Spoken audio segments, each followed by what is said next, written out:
আমার মায়ের নাম ছিল সুমনা দেবী। সুমনা দেবীর বয়স তখন ৪৫-এর কাছাকাছি। তার শরীরে এখনও সেই সৌন্দর্যের আভা ছিল যা সময়ের সাথে সাথে আরও গভীর, আরও পরিণত হয়ে উঠেছিল। চুলে কিছু রূপালি ছোঁয়া লেগেছিল, কিন্তু চোখ দুটো এখনও সেই আগের মতোই গভীর ও আকর্ষক। তিনি একা থাকতেন তার ছেলে অর্ণবের সাথে। অর্ণবের বয়স তখন ২৭। সে একটা ছোট কোম্পানিতে চাকরি করত, দিনের বেশিরভাগ সময় বাইরে কাটাত। কিন্তু বাড়ি ফিরলেই সুমনা দেবীর চোখে একটা অদ্ভুত স্বস্তি ফুটে উঠত। তাদের বাড়িটা ছিল শহরের একটা নিরিবিলি পাড়ায়। পুরনো দোতলা বাড়ি, নিচের তলায় বসার ঘর, রান্নাঘর আর ছোট একটা বারান্দা। উপরে দুটো শোবার ঘর। একটা সুমনা দেবীর, অন্যটা অর্ণবের। বাড়ির চারপাশে বড় বড় গাছ, যার পাতায় বাতাস বয়ে গেলে একটা মৃদু শব্দ হতো। রাত হলে সেই শব্দটা আরও স্পষ্ট হয়ে উঠত। সুমনা দেবী সেই শব্দ শুনতে শুনতে অনেক রাত পর্যন্ত জেগে থাকতেন। অর্ণব ছোটবেলা থেকেই খুব শান্ত ছিল।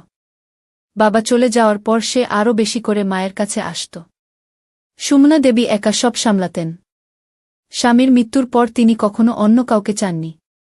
শুধু অর্ণবকে নিয়েই তার জগৎ। কিন্তু সময় যত গড়িয়েছে, অর্ণব বড় হয়েছে, সুমনা দেবীর মনে একটা অদ্ভুত খালি জায়গা তৈরি হয়েছে। সে খালি জায়গাটা কখনো কখনো তাকে অস্থির করে তুলত। সেদিনও বিকেল হয়ে এসেছিল। অর্ণব অফিস থেকে ফিরল। সুমনা দেবী রান্নাঘরে দাঁড়িয়ে চা বানাচ্ছিলেন। তার পরনে হালকা সাদা শাড়ি, চুল খোলা। অর্ণব দরজায় দাঁড়িয়ে মায়ের দিকে তাকাল। সেই মুহূর্তে তার চোখে কি যেন একটা চলে গেল। সুমনা দেবী ঘুরে তাকাতেই চোখাচোখি হয়ে গেল। অর্ণব তাড়াতাড়ি চোখ সরিয়ে নিল। মা, চা বানাচ্ছ? অর্ণবের গলায় স্বাভাবিকতা ফোটানোর চেষ্টা। হ্যাঁ, তোর জন্যই। হাতমুখ ধুয়ে আয়েগি সুমনা দেবী হাসলেন। কিন্তু সেই হাসিতে একটা অস্বস্তি ছিল। কয়েক সেকেন্ডের সেই চোখাচোখিতে তার বুকের ভিতরটা কেঁপে উঠেছিল। তিনি নিজেকে বোঝালেন, এটা কিছু না, শুধু ছেলের ফিরে আসার আনন্দ। রাতে খাওয়া দাওয়ার পর দুজনে বসার ঘরে টিভি দেখছিল। অর্ণব সোফায় হেলান দিয়ে বসেছিল, সুমনা দেবী তার পাশে। দূরত্ব খুব কম নয়, কিন্তু রাতের নীরবতায় সেই দূরত্বটাও যেন অস্বস্তিকর লাগছিল। টিভিতে একটা পুরনো সিনেমা চলছিল। গল্পটা মা-ছেলের সম্পর্ক নিয়ে। সুমনা দেবী চোখ সরিয়ে নিলেন। অর্ণব লক্ষ্য করল, কিন্তু কিছু বলল না। রাত বাড়তে থাকল। সুমনা দেবী নিজের ঘরে চলে গেলেন। দরজা বন্ধ করে বিছানায় শুয়ে তিনি চোখ বন্ধ করলেন। কিন্তু ঘুম আসছিল না। মনে পড়ছিল অর্ণবের সেই চোখ। সেই চোখে কি ছিল? স্নেহ? নাকি আর কিছু? তিনি নিজের মনকে ধমক দিলেন। কি যে ভাবছি! ও তো আমার ছেলে, কিন্তু সেই চিন্তাটা ফিরে ফিরে আসছিল। তার শরীরটা অজান্তেই একটু কেঁপে উঠল। তিনি চাদরটা টেনে নিলেন। ঘরের বাইরে বাতাসের শব্দ আরও জোরে লাগছিল। অর্ণব তার ঘরে শুয়েছিল। জানালা দিয়ে চাঁদের আলো এসে পড়ছিল বিছানায়। সে মায়ের কথা ভাবছিল। সুমনা দেবীর হাসি, তার চুলের গন্ধ, যেটা সে ছোটবেলায় শুকে শুকে ঘুমাত। আজকাল সেই গন্ধটা যেন অন্যরকম লাগে। একটা উষ্ণতা, একটা পরিচিত স্বাদ। সে চোখ বন্ধ করে মাকে কল্পনা করল, রান্নাঘরে দাঁড়িয়ে, শাড়ির আঁচলটা কাঁধে ফেলে। তার হৃদস্পন্দন বেড়ে গেল। না, এটা ঠিক না। সে উঠে বসল। জল খেল। কিন্তু ঘুম আর আসছিল না। পরের দিন সকালে সুমনা দেবী উঠে রান্না করতে গেলেন। অর্ণব নিচে নেমে এসে মায়ের পিছনে দাঁড়াল। মা, আজ অফিস থেকে তাড়াতাড়ি ফিরব? তার গলা কাছে থেকে এল। সুমনা দেবী ঘুরে তাকালেন। চোখাচোখি হতেই দুজনেরই চোখ এক মুহূর্তের জন্য আটকে গেল। সুমনা দেবী প্রথম চোখ সরালেন। ঠিক আছে, তোর খাবার গরম করে রাখবু। দিনটা কেটে গেল। অর্ণব অফিসে বসে বসে মায়ের কথা ভাবছিল। তার মনে হচ্ছিল সুমনা দেবী শুধু মা নয়, একজন নারীও। সেই চিন্তাটা তাকে অস্বস্তিতে ফেলছিল। সে নিজেকে বোঝাচ্ছিল, এটা স্বাভাবিক। মা-ছেলের সম্পর্ক তো এরকমই হয়। কিন্তু গভীরে কোথাও একটা নিষিদ্ধ স্পর্শের ইচ্ছা জেগে উঠছিল। সে সেটা চেপে রাখছিল। সন্ধ্যায় অর্ণব ফিরল। সুমনা দেবী বারান্দায় দাঁড়িয়েছিলেন। আকাশে সূর্য ডুবছিল। লাল আলোয় তার মুখটা আরও সুন্দর লাগছিল। অর্ণব কাছে এসে দাঁড়াল। মা, কি ভাবছ? কিছু না রে, শুধু তোর কথা। সুমনা দেবীর গলায় একটা কোমলতা। তারা দুজনে বারান্দায় বসে গল্প করল। ছোটবেলার কথা, অর্ণবের বাবার কথা, সুমনা দেবীর একাকিত্বের কথা। কথা বলতে বলতে সুমনা দেবীর চোখে জল চলে এল। অর্ণব তার হাতটা ধরতে গিয়েও থেমে গেল। প্রথম চ্যাপ্টারে কোনো স্পর্শ নয়, শুধু কথা। কিন্তু সেই কথার মধ্যে দিয়ে একটা অদৃশ্য সুতো বাঁধা হচ্ছিল। রাতে আবার একা ঘরে সুমনা দেবী বিছানায় শুয়ে ছেলের মুখটা কল্পনা করছিলেন। তার চড়া কাঁধ, শান্ত চোখ, তার শরীরে একটা অজানা অস্থিরতা। তিনি পাশ ফিরলেন। এটা কি হচ্ছে আমার সাথে, মনে মনে বললেন। কিন্তু চিন্তাটা থামছিল না। অর্ণবের ঘর থেকে একটা মৃদু শব্দ আসছিল। হয়তো সেও জেগে আছে। এভাবে দিন কাটছিল। প্রতিদিন চোখাচোখি হওয়ার মুহূর্তগুলো বাড়ছিল। প্রতিদিন রাতের নীরবতায় নিষিদ্ধ চিন্তার ঢেউ উঠছিল।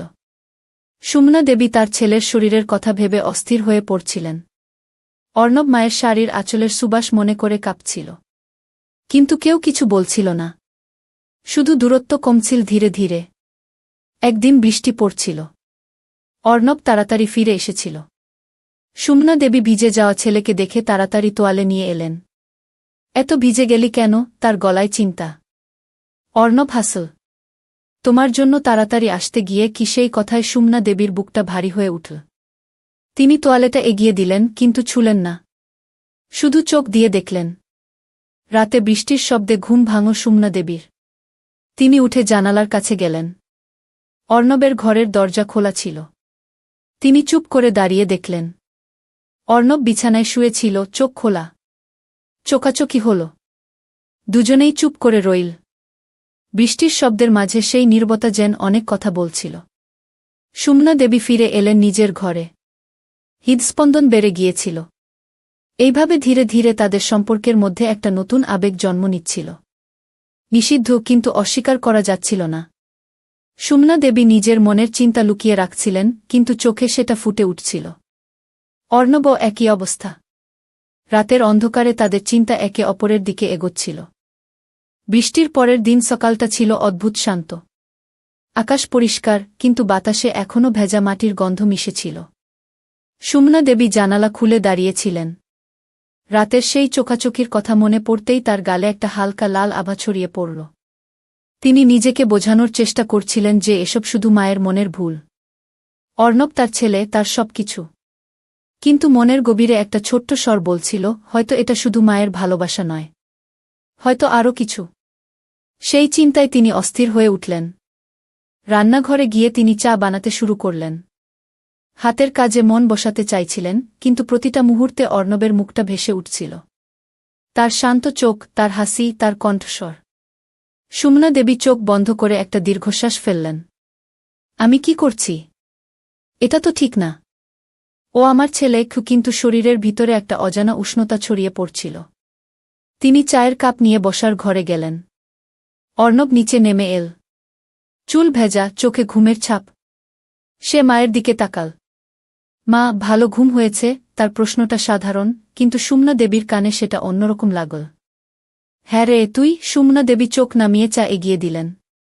তাদের আঙুল ছুঁয়ে গেল না, কিন্তু দূরত্বটা যেন কমে আসছিল। অর্ণব চা খেতে খেতে মায়ের মুখের দিকে তাকিয়ে রইল। সুমনা দেবীর শাড়ির কুচি, তার হাতের নড়াচড়া, সবকিছু যেন নতুন করে দেখছিল সে। রাতে সে অনেকক্ষণ জেগেছিল। মায়ের কথা ভেবে তার শরীরের সেই পরিচিত উপস্থিতি মনে করে। একটা নিষিদ্ধ চিন্তা তার মাথায় ঘুরছিল, মা যদি তার কাছে আরও কাছে আসে? সে মাথা ঝাঁকিয়ে চিন্তাটা সরিয়ে দিল। দিনটা কাটল ধীরে। অর্ণব অফিসে গেল।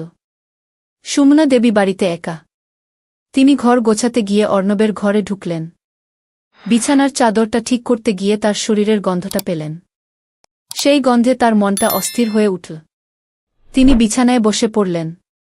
হাত দিয়ে চাদরটা স্পর্শ করলেন। অর্ণব মনে মনে ফিসফিস করে বললেন। তার চোখে জল চলে এল। একদিকে মাতৃত্বের ভালোবাসা, অন্যদিকে একটা অজানা আকর্ষণ। তিনি নিজেকে ধিক্কার দিলেন, কিন্তু উঠতে পারলেন না। অনেকক্ষণ বসে রইলেন সেখানে। বিকেলে অর্ণব ফিরল। তার মুখে ক্লান্তি। সুমনা দেবী তাকে দেখে হাসলেন। ক্লান্ত লাগছে? চা খাবি? হ্যাঁ মা গো। অর্ণব সোফায় বসল। সুমনা দেবী চা নিয়ে এসে তার পাশে বসলেন। দূরত্ব একটু কম। তারা কথা বলছিল দৈনন্দিন বিষয় নিয়ে। কিন্তু কথার ফাঁকে ফাঁকে চোকাচোকি হচ্ছিল। প্রতিবার চোকাচোকি হলে একটা স্ফুলিঙ্গ জ্বলে উঠছিল। সুমনা দেবী অনুভব করছিলেন তার হৃদস্পন্দন বেড়ে যাচ্ছে। অর্ণবও একই। তার হাতটা একবার মায়ের দিকে এগোতে চাইছিল, কিন্তু সে নিজেকে সামলাল। মা, তুমি একা থাকো সারাদিন। কষ্ট হয় না? অর্ণব জিজ্ঞাসা করল। সুমনা দেবী একটু চুপ করে থেকে বললেন, হয় রে। কিন্তু তোর জন্য অপেক্ষা করি। তোকে দেখলে সব ঠিক হয়ে যায়। কি তার কণ্ঠস্বরে একটা গভীর আবেগ ছিল। অর্ণব তার দিকে তাকিয়ে রইল। সেই তাকানোতে স্নেহের সাথে আরও কিছু মিশেছিল। সুমনা দেবী চোখ সরিয়ে নিলেন। তার গাল লাল হয়ে গিয়েছিল। রাতে খাওয়ার পর তারা আবার বসার ঘরে বসল।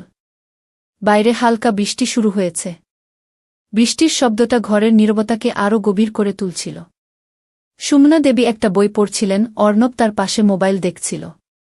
কিন্তু দুজনেরই মন অন্য কোথাও। সুমনা দেবী বইয়ের পাতায় চোখ রেখেও অর্ণবের শ্বাসপ্রশ্বাসের শব্দ শুনছিলেন। সেই শব্দটা তার শরীরে একটা অদ্ভুত শিহরণ তুলছিল। তিনি পা ঘষ্টে বসলেন। অর্ণব মায়ের দিকে তাকাল। তার শাড়ির ভাঁজ, তার গলার হালকা রেখা, সবকিছু যেন তাকে টানছিল। সে মনে মনে ভাবল, মা কত সুন্দর। কেন আমি এভাবে ভাবছি? তার মাথায় নিষিদ্ধ চিন্তার ঢেউ উঠছিল। সে উঠে পড়ল। মা, আমি ঘুমাতে যাই। যা রে। শুভ রাত্রি। কি? সুমনা দেবীও উঠলেন। দরজার কাছে দাঁড়িয়ে তারা এক মুহূর্ত চুপ করে রইল। তারপর অর্ণব উপরে চলে গেল। সুমনা দেবী তার ঘরে গিয়ে দরজা বন্ধ করলেন। বিছানায় শুয়ে তিনি অস্থির হয়ে পড়লেন। তার ছেলের শরীরের কথা ভাবছিলেন। তার উচ্চতা, তার শক্ত কাঁধ, তার হাত। একা বিছানায় সেই চিন্তা তাকে গ্রাস করছিল। তিনি পাশ ফিরলেন, চাদর চেপে ধরলেন। শরীরে একটা কাঁপন অনুভব করলেন। এটা বন্ধ করতে হবে, কিন্তু মন শুনছিল না।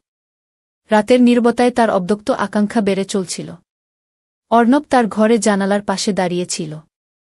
বৃষ্টি পড়ছিল। তার মনে মায়ের উষ্ণতার কথা ঘুরছিল। সেই উষ্ণতা যা সে ছোটবেলায় অনুভব করত, এখন সেটা অন্যরকম মনে হচ্ছিল। সে বিছানায় শুয়ে চোখ বন্ধ করল। কিন্তু ঘুম আসছিল না।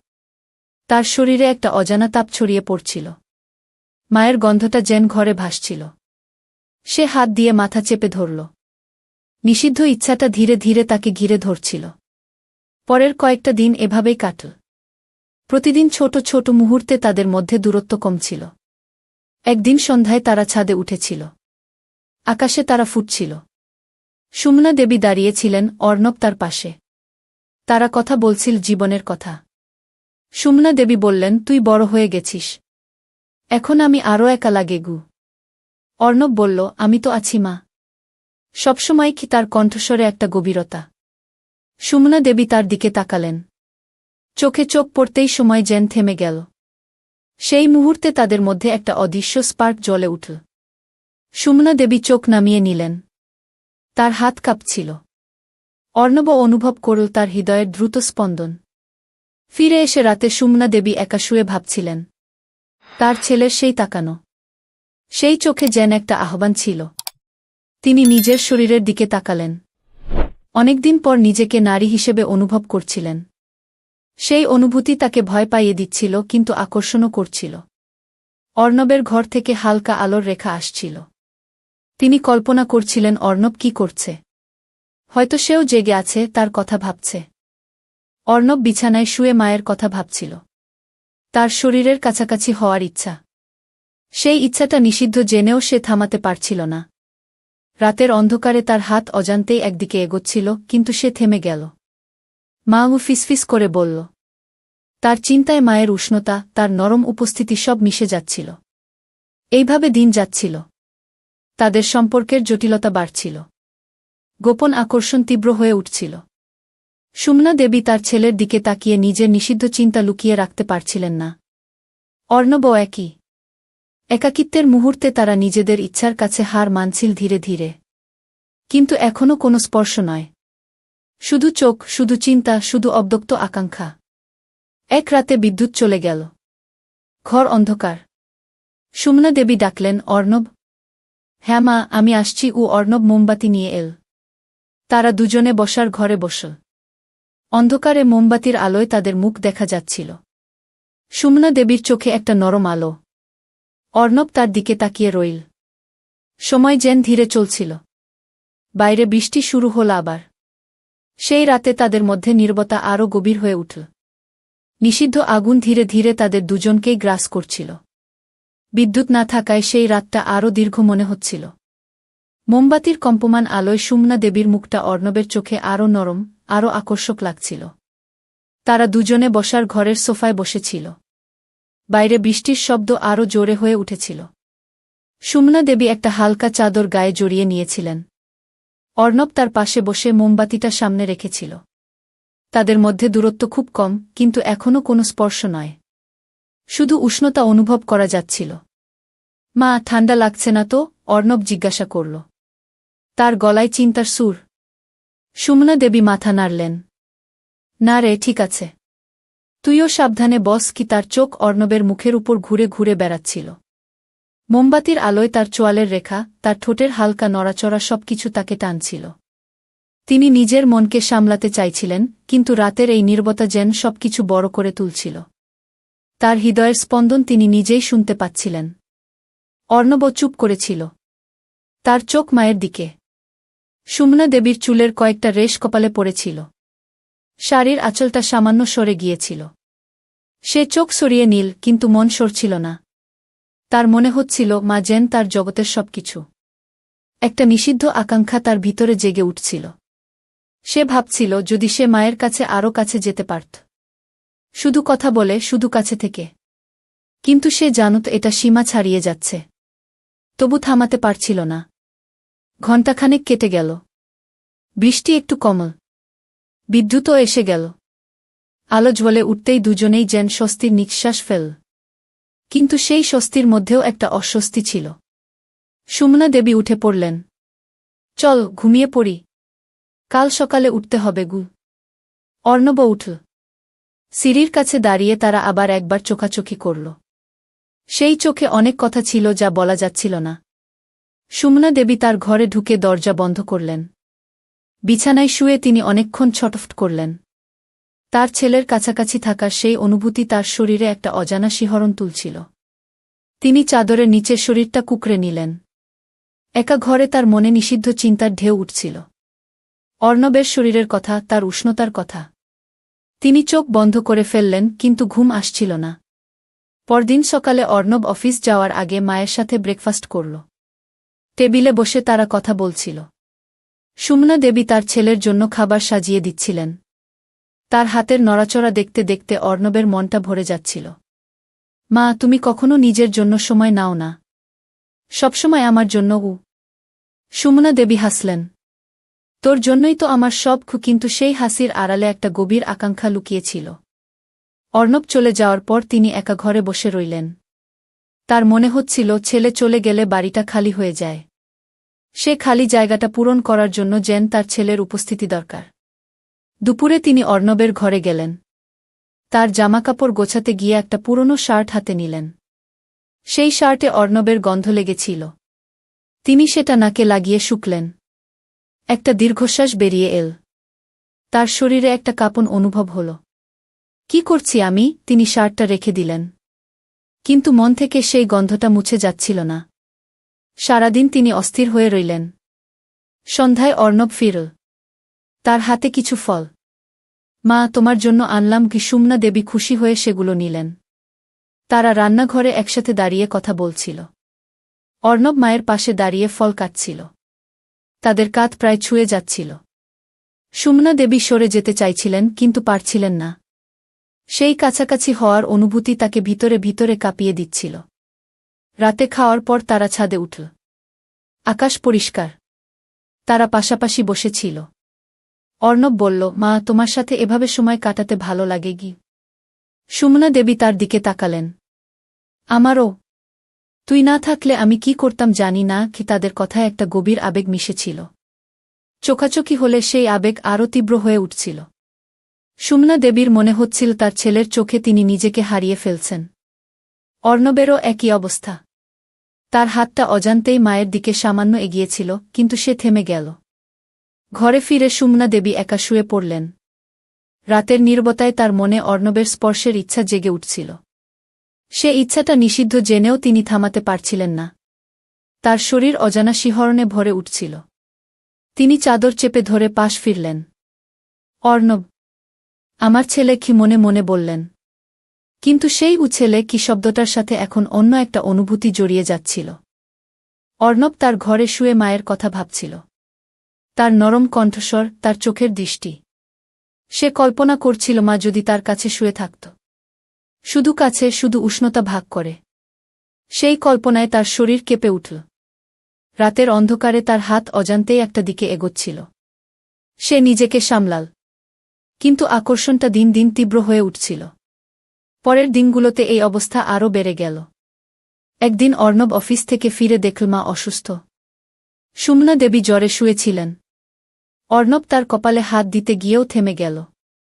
মা, ওষুধ খেয়েছ? তার গলায় চিন্তা। সুমনা দেবী তার দিকে তাকিয়ে হাসলেন। তুই এসে গেছিস, এখন ঠিক হয়ে যাবু।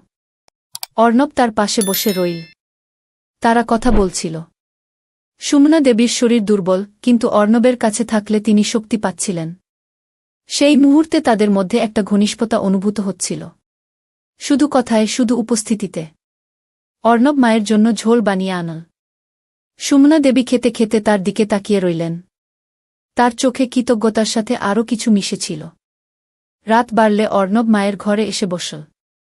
মা, আমি এখানে থাকি। যদি কিছু লাগে কি? সুমনা দেবী সম্মতি দিলেন। তারা দুজনে ঘরে। দূরত্ব এখনও আছে, কিন্তু কাছাকাছি। রাতের নীরবতায় তাদের শ্বাসপ্রশ্বাসের শব্দ মিশে যাচ্ছিল। সুমনা দেবী চোখ বন্ধ করে শুয়েছিলেন। অর্ণব চেয়ারে বসে তাকে দেখছিল। তার মনে একটা প্রবল ইচ্ছা জাগছিল মায়ের কাছে যাওয়ার। কিন্তু সে নিজেকে আটকে রাখল। সেই রাতে সুমনা দেবীর জ্বর কমল। কিন্তু তার মনের আগুন বাড়ছিল। ছেলের উপস্থিতি তাকে অস্থির করছিল। তিনি ভাবছিলেন এই নিষিদ্ধ আকর্ষণ কতদূর নিয়ে যাবে তাদের। অর্ণবও একই চিন্তায় পড়েছিল। তাদের সম্পর্ক জটিল হয়ে উঠছিল ধীরে ধীরে। গোপন আকাঙ্ক্ষা তাদের দুজনকেই গ্রাস করছিল। একাকিত্বের মাঝে তারা নিজেদের ইচ্ছার কাছে আরও কাছে চলে আসছিল। চোখের ভাষায়, চিন্তার ঢেউয়ে। এখনও শুধু শুরু। কিন্তু আগুন জ্বলছিল।